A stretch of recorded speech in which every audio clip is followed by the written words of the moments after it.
محسن نقوی صاحب لکھتے ہیں، اپنے آپ سے پھرتے ہیں بیگانے کیوں، شہر میں آ کر لوگ ہوئے دیوانے کیوں۔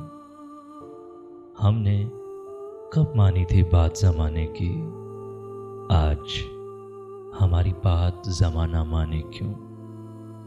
وہ جنگل کے پھولوں پر کیوں مرتا ہے، اس کو اچھے لگتے ہیں ویرانے کیوں۔ سچی بات سے گھبرانے کی عادت کیا، جھوٹے لوگوں سے اپنے یارانے کیوں۔ تنہائی میں جو آنکھ ملاتے ڈرتا ہو، میلے میں وہ شخص مجھے پہچانے کیوں۔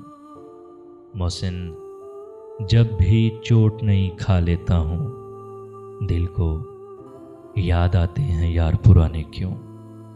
شہر میں آ کر لوگ ہوئے دیوانے کیوں۔